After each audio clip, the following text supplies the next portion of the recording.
Welcome, everyone. My name is Elder Farnsworth or Bart Farnsworth. I'm grateful for the opportunity of sharing these few thoughts today. The presentation that I have is about creating and using family groups.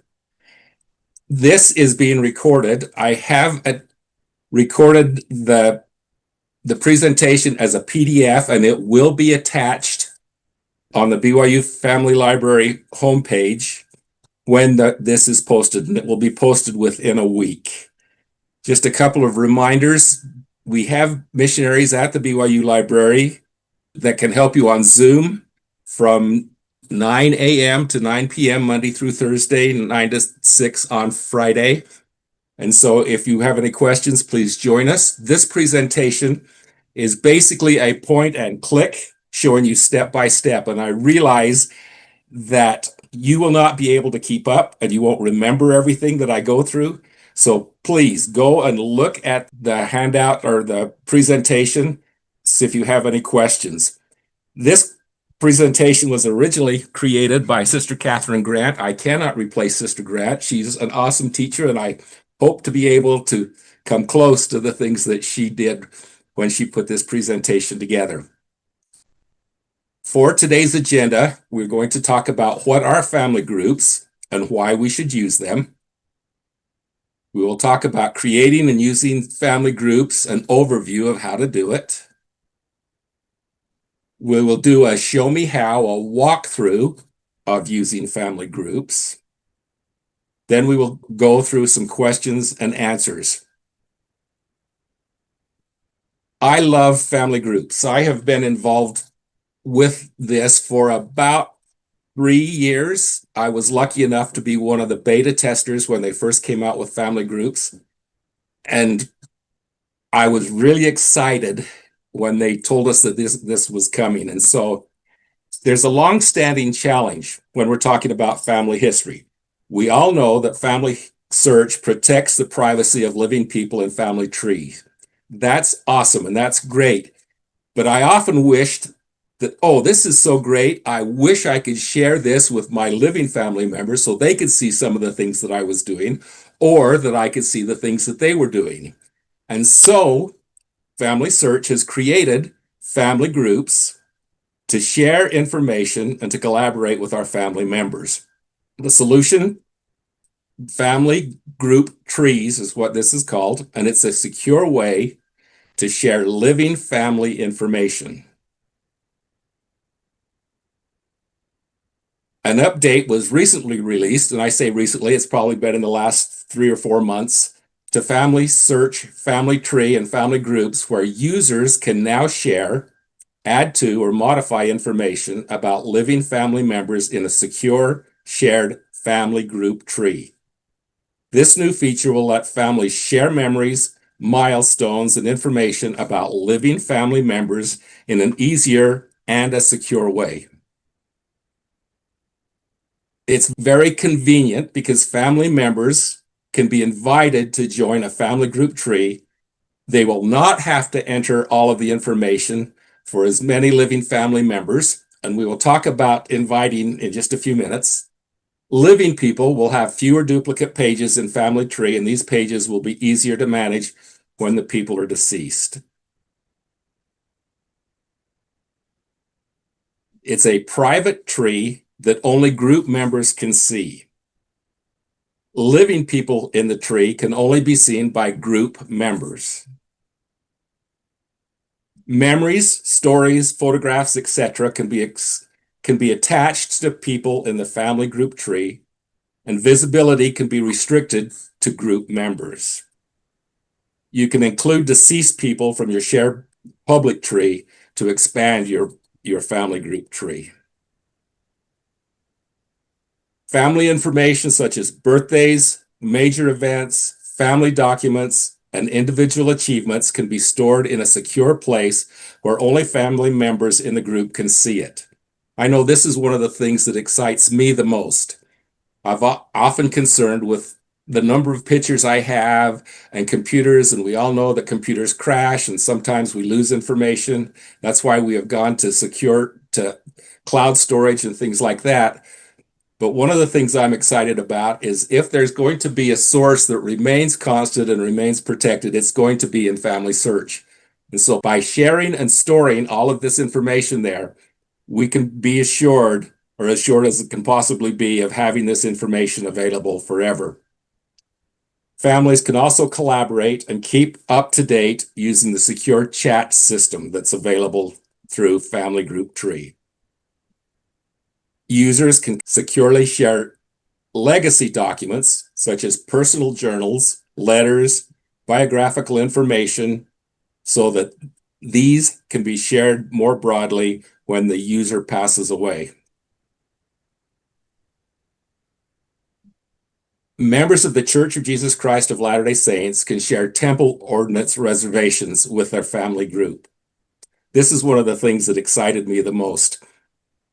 A few years ago when I was doing this, I had a lot of reservations that I shared, and I had my mom's cousins and their family would send me a note saying, can you share these with me? And you'd have to go through the whole process of choosing the individual and sharing the individual ordinances. But now they're all available in one place where any member of the family group tree can see them and can share them.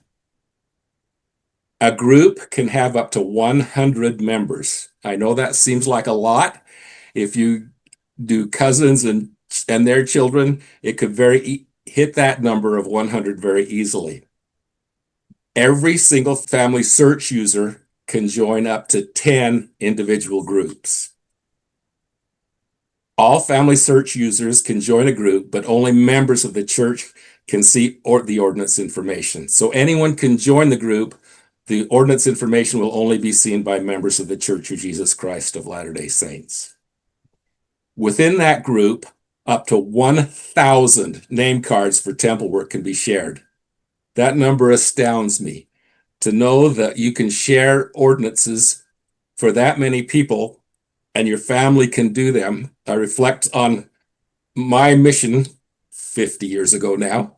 I went to Quebec, Canada, and had a mission that was not easy and didn't have a lot of baptisms. But to realize that we can do so many names for all of our ancestors is one of the most remarkable things that we can do. Why should we use family groups? It connects the living family and it builds unity.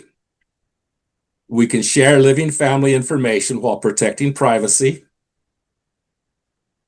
We can work together to build family tree and share ordinances. And we can preserve your hard work and family information for generations to come. Creating and using family groups.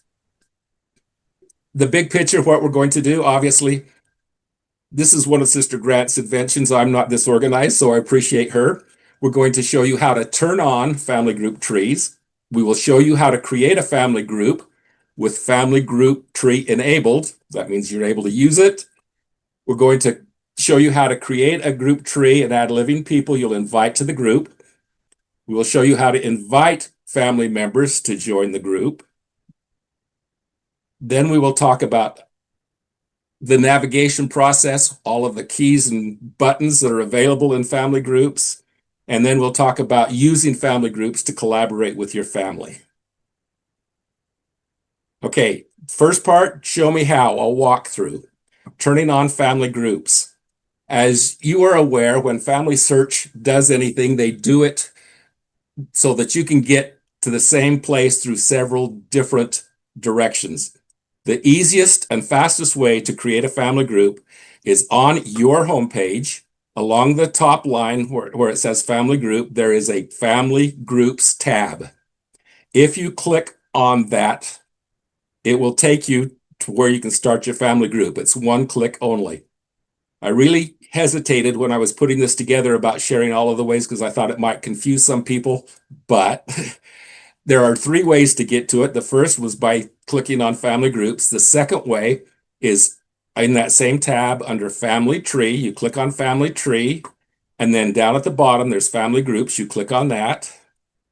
The third way, underneath your picture and your name, if you click on that, there's family groups, and then you click on family groups. Again, the easiest way was the first one which was simply click on family groups. When you click on family groups, it will bring up a page like this. You won't have the family groups on yours because you haven't created them yet, but you will click on this little tab right here that says create a family group. When you do that, a form will come up that it asks you to complete. You have to complete it before you can enable your family group tree. You give it a name, whatever you want. You can write a group description. For example, if it was my parents, I would say the family of Irwin and Genevieve Farnsworth or something like that. You can create a code of conduct if you want. This is one of the most important things right here is this little red box. There are two tabs that you have to enable. The first one allows this group to share ordinances. The second one allows the group to work together in the family tree. That allows you to collaborate. We'll talk about that in a minute, to add information. Once you have done that, you have to click on these two little boxes that you have read and agreed to the content and submission agreement, terms of use and privacy notice, and you confirm that you have the right or permission to share personal information within the group. Then you click on create the group. Note, as the creator of this group, you become the administrator. You are the one who accepts people. You send out the invitations, you do all of those things that we will talk about, but you can add more than one administrator. So we'll talk about that in just a minute. The next one, create a group tree, add living people, and you invite it to your group. Once you have clicked on create your family group, you will appear in the family group. Elder Farnsworth? Yes, sir. We've got one question in the chat. I don't see the first way you start family groups. Okay, let me go back. If you come along this main line right here up where you see my name, click on family groups. And if you do that, it will pop up and you'll have a place right there where you can create group. Click on that. Once you click on create group, then you have the form to fill out. And then you can add people. If you have already added, for example, your children, their spouses into your family tree and they are living, you can add them to your family group tree simply by clicking on this box among all of those people who you want to add to your tree. And then you can copy up to the top where it says copy to the group, click on that, and that will add them to your group. The easiest way is to simply invite people, and I've inserted this a little out of order. I had changed it just a few minutes ago because I thought if you invite people to join your group, you click on the group name, and then we'll show you this in a minute. This is important because if you invite people and they accept, it will bring their PID number that they have created for themselves into your group, and it will bring all the existing information they already have. So that's the easiest way to bring people into your group. There's also a way of adding living people you'll invite to your group tree. Underneath your group, once it's created, it will show you group members, it'll show you the tree, and it'll show you reservations. If you click on the tree, that page, you can add a new person. You will appear with your name, and there's a little plus sign up in the side of your box. If you click on that plus sign, it will pop up a little box where you can add a child, add a spouse, or you can add a sibling. Choose the type of person that you want to add to your tree. When you do that, it will come up. I chose living child. You'll notice it says by name, from FamilySearch tree, or by ID number. So you can use any of those ways of adding people to your tree. If I'm adding a living child, this box will pop up. I put in their first name, their last name, male or female. Obviously, if they're living, they're not going to be deceased. Their birth date and their birthplace. Then click on Next. Now, just a note, if you are adding a living person, you may need to create a living family member to connect to your deceased ancestors. And to protect the privacy, only the group can see the living people that you have added to your family group tree. If you click on by ID number and try to add them, if they give you their ID number and they're in a different tree, you will get the following note. It says, this person is from a different tree and cannot be added to this tree. So you're going to need to go back and add them by name. That's why I suggest that you simply send the invitation and let them join, and it will pull in all of their information. The question, won't creating a family group create duplicates? The answer is yes, it will. Duplicates are always an issue with private trees. However, in the long run, there should be fewer duplicates with a family group tree than with many individual private trees. My mom passed away a few years ago. She had over 100 living descendants.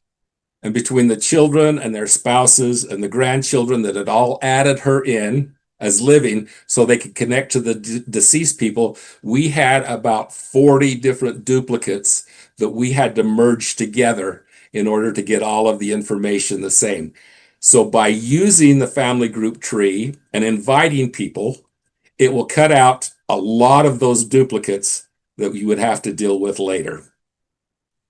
Now we're going to go back to, I talked about inviting members to join the group and how important that is. Once you have created your group, there's a little tab at the top that says invite that's got the red button around it. If you click your group family tree name and then click invite family members, you will get the following information. It says an invite was created. You simply click on the link below. You paste that link into an email or other message to your family group. You send the email or message to the recipient, and then you check the group details to approve each joining request. Just a strong suggestion, before you do this, let family members know what you are doing, so that if they get an email that says you're invited to a group and they don't have any idea what it's about, they will probably decline. So let them know that you are setting up a family group and what the family group is for, and then just copy this email and you copy the link,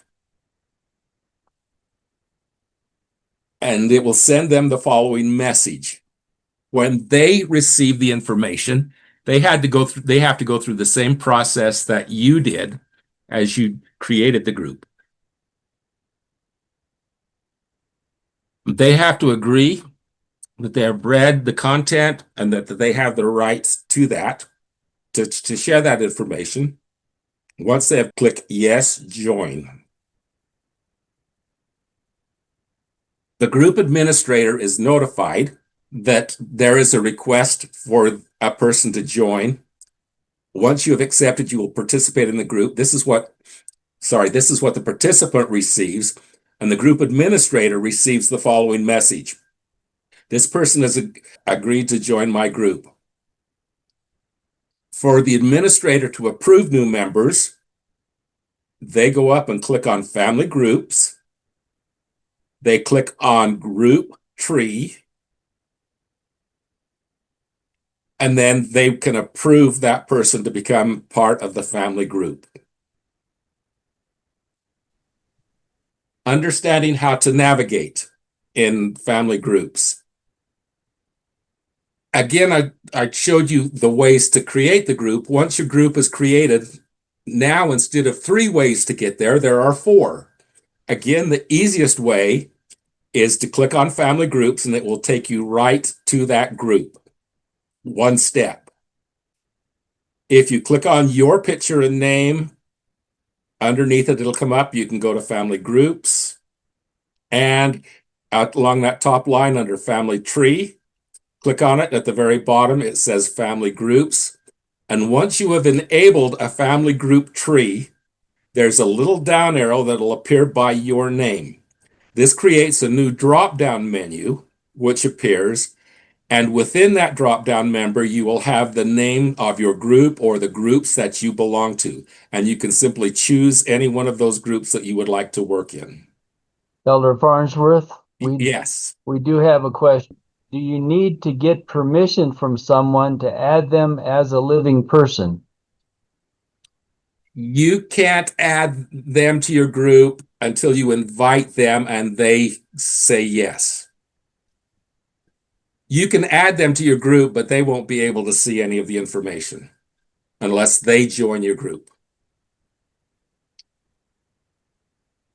Okay, this is your family groups page, your home page. Oh, looks like there was one additional question. Okay, go ahead. Louise was asking about a person that might not be in the group, not in the group, she says, and then just adding my cousin's information as an example. You can do that, but they won't see any of the information unless you actually invite them to the group and they request to join. You can add anybody you want to that group, but they won't be able to see the information.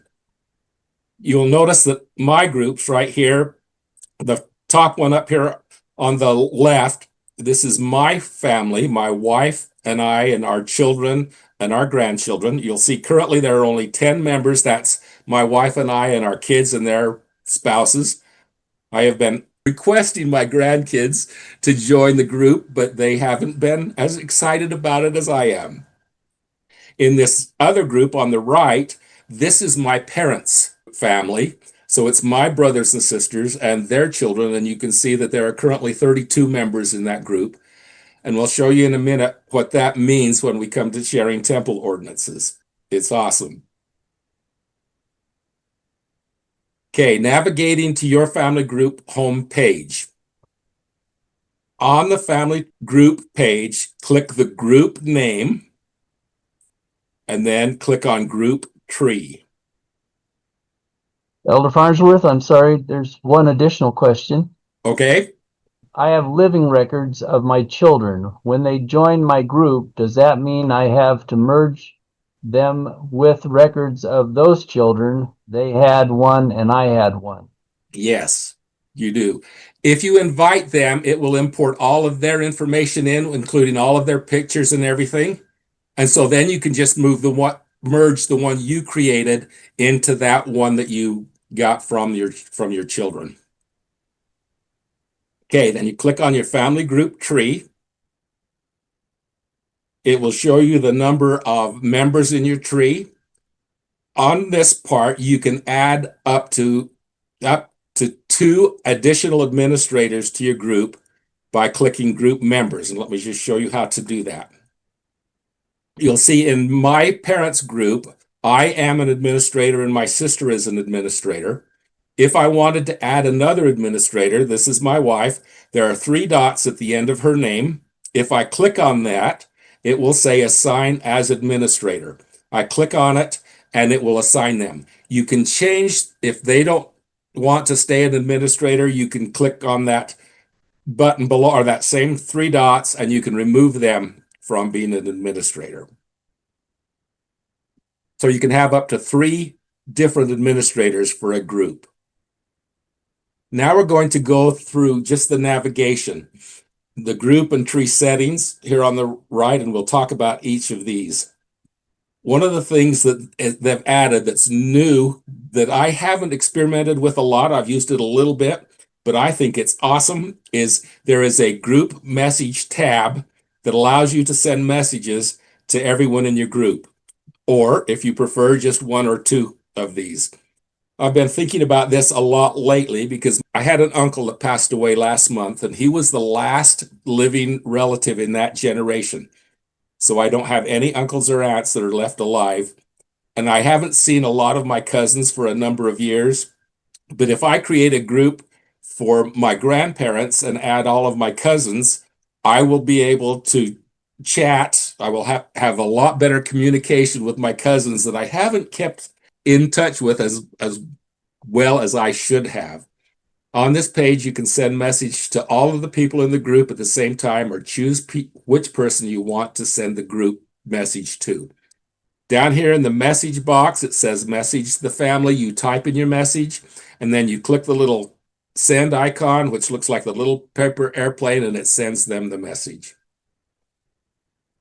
The next one down in the group and tree settings is simply edit the group. This is just your group name and group description, and so that's the main thing that you can do on that page. The next one is leave the group. If you invite someone to the group and they don't want to stay, they can click on leave the group and it will allow them to remove themselves. If you are the administrator of the group and you want to leave, you have to assign another administrator before it'll allow you to leave the group.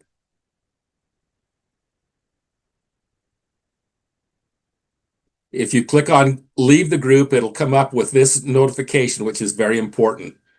It will inform you that the ordinances that you shared with the group will return to your family names list unless a group member has claimed them. And if you are the administrator of the group, you must assign a new administrator before you can leave the group. So that it notifies you of that. The next one down is set as preferred tree. Now with this down arrow next to your name at the top where it says Farnsworth Family, the one that I do almost all of my research in is the FamilySearch tree. But now I have different groups that I could, if I chose to, I could set that as my preferred tree, and you can simply change back and forth of the ones you want to use. If you are working in your family group tree, just be aware that if you go to add some information to people in your FamilySearch tree, those options will not be available. So you'll need to go back to your FamilySearch tree and find that person to add the information. Elder Farnsworth, another question. Okay. How do I, as the administrator, kick someone out of the group? By going back and just right there, just click on the three little dots at the end of their name. I can't find the page I'm on. I'm sorry. And you can remove them.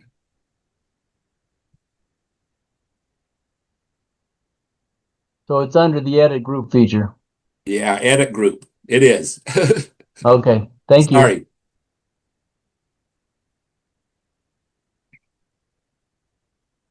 Okay, this tab is just another way of doing what I already showed you.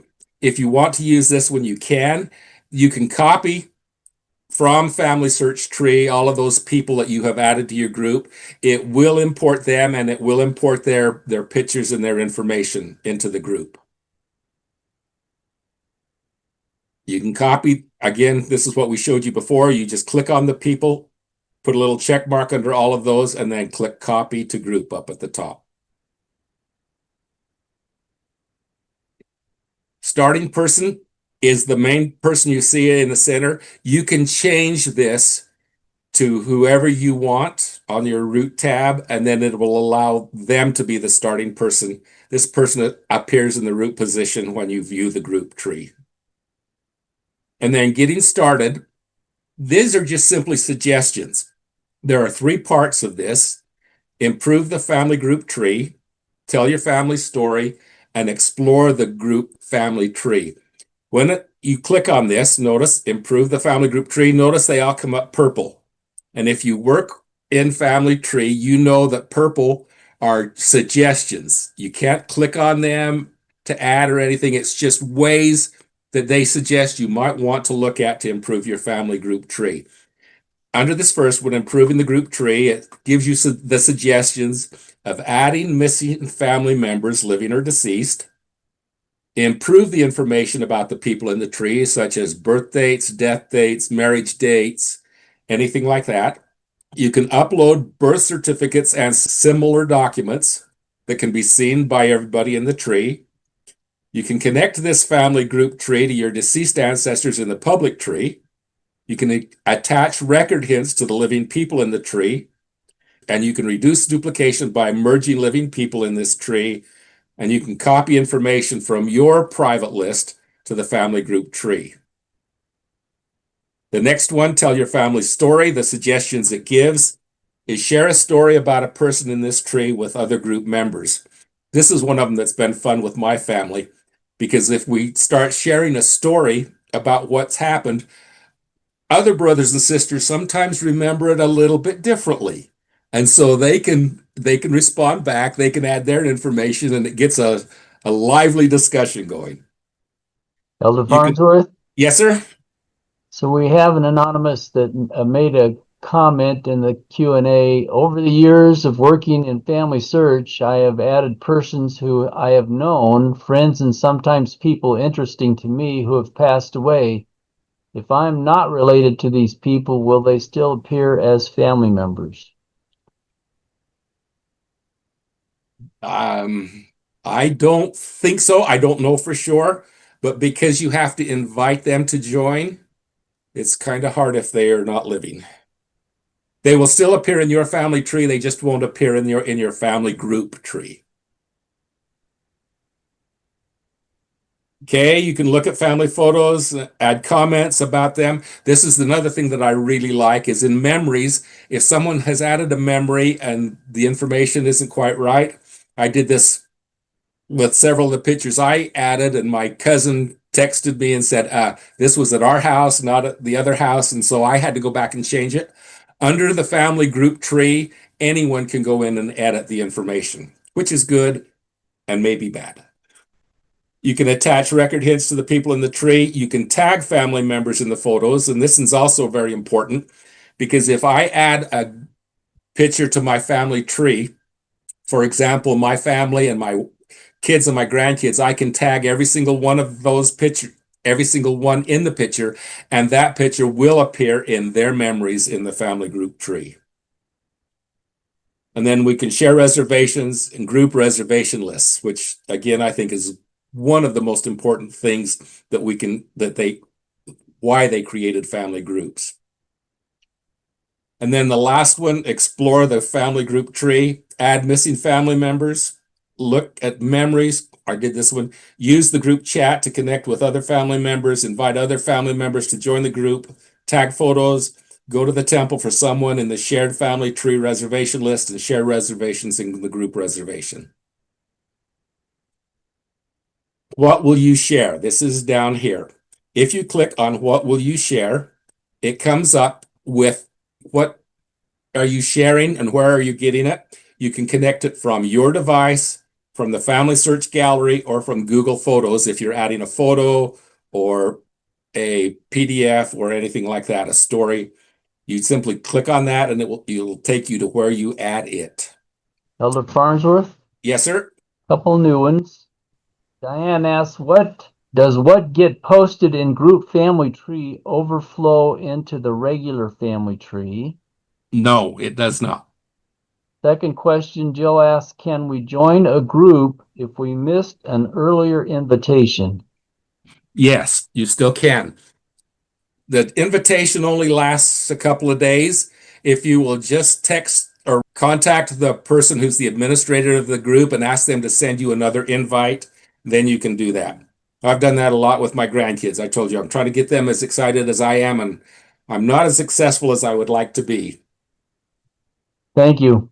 In family groups, underneath the people that are in your group, if you click on Add Memories, it takes you directly to the page of that person who you are adding, and then you just simply click on Add the Memory, and you can add it directly to their homepage. Again, if you tag the people in the picture, or it will appear on the homepage of all of the people in your family group.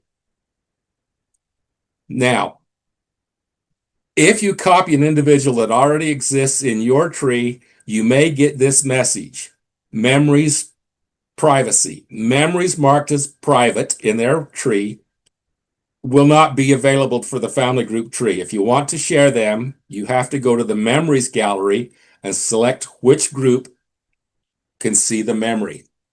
You do that by on your main page, clicking on memories, then go down and click on gallery.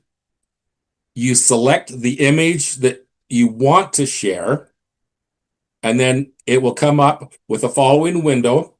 You will notice right here it says privacy, but at the bottom it says choose group. You'll notice that I have added that picture to both groups that I belong in, so it appears in both groups. But you have to choose the group that you want to add to if that memory was marked private by an individual. They have to choose, not you. Sorry. Okay, that takes us to using family group features to collaborate with your family. You can do most of the same things in the group tree as you do in the shared public tree. Add people, add memories, attach sources, etc.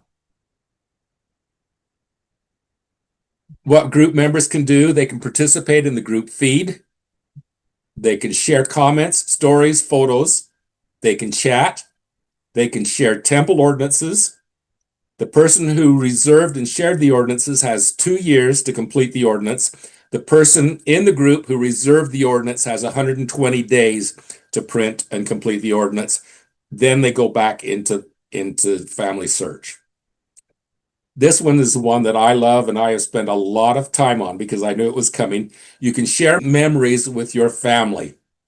I have spent a lot of time over the last couple of years adding pictures to my children and my grandchildren. I'm expecting a note any day from FamilySearch saying you've got too many, but they will allow you, as far as I know right now, to add up to 100 meg of information to a person, and I don't know if that's going to change.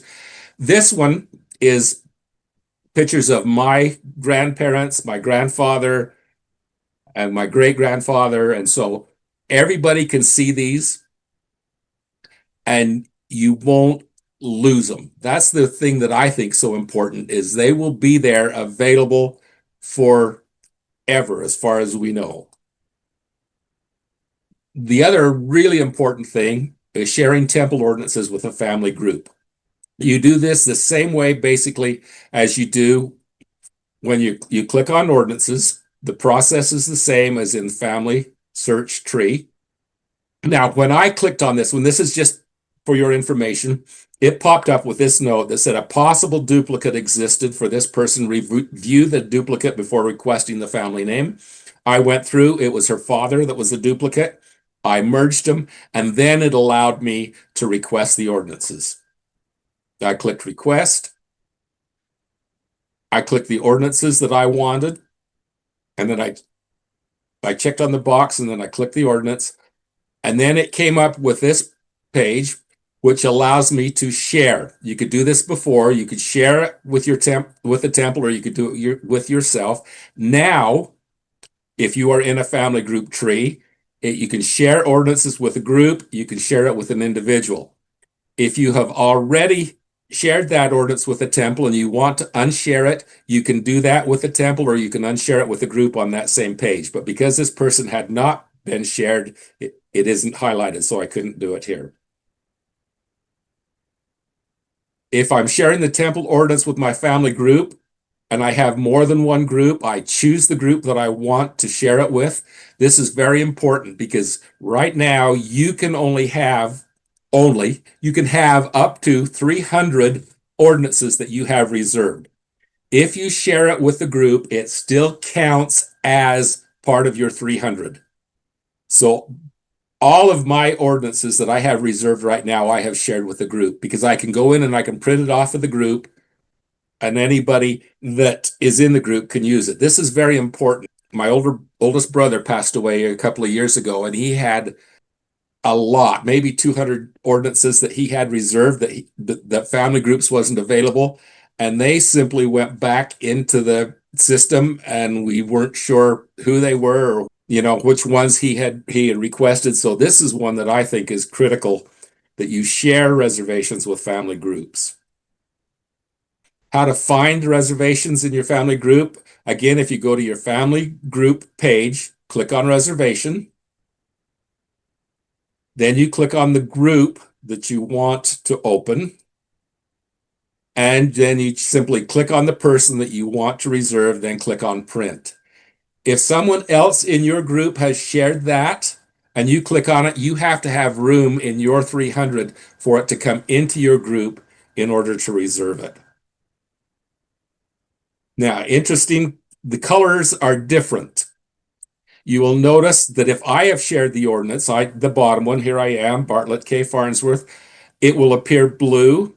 The top one, my niece shared, and it will appear green, which means they're available. So when I request it, it will go into my group, and then it will turn blue. So you understand the colors. Consider which family unit or line you want to share living person information with. You can create, again, up to 10 groups. Do you have cousins, aunts, uncles, or more distant relatives you want to keep in contact with? Then create a group for them. You don't have to share temple information. It might be just a way, they have to be in FamilySearch, but it might be a good way just to keep family communications going. Take advantage of each family member's strength. Remember that family group trees aren't just for people who like to do genealogy. It's a great place for family members, including the younger generation, to share photos, stories, significant events in their lives. Family members can record what they remember about the past generations and learn what others know. Our oldest grandson has been home from his mission about a year, and I've added about 200 pictures of him from the time he was little to the time he went on his mission and coming home from his mission. But I haven't convinced him yet to add pictures and memories of his mission. He's a college student and is very busy, and I wish I could convince him to do that. So this is one of the things that I love about family groups. If multiple people in your family already use FamilySearch, consider having the person with the most experience create your family group tree. Choose someone with a lot of living person information in the tree that may be an advantage to you because it'll import it all, and that will be the starting point, so everybody else in the group doesn't have to add that in. Elder Decide Farnsworth? Yep, go ahead. One other comment says, FYI, you can also share an unlimited number of ordinances with the temple and then encourage family members to use ordinances ready to access them without using a family group. Thank you. That is absolutely right. And that's what I do a lot because my group is about full. So I use that all the time. Thanks for mentioning that. I didn't think about doing that. Okay, group administrator may want to find out which family members are willing to teach others how to use the site and family group tree so that everyone who wants to participate can. Then questions and wrap up. If I don't enable a group tree for a family group, what can family members do? Any group member can send messages to the group. Members of the Church of Jesus Christ of Latter-day-Saints can share temple ordinances. If you've copied someone from your private tree to your family group in error, how do I delete them? You go to the person's profile page. In the right panel under Tools, click Delete Person. And I didn't put any pictures for that one, I'm sorry.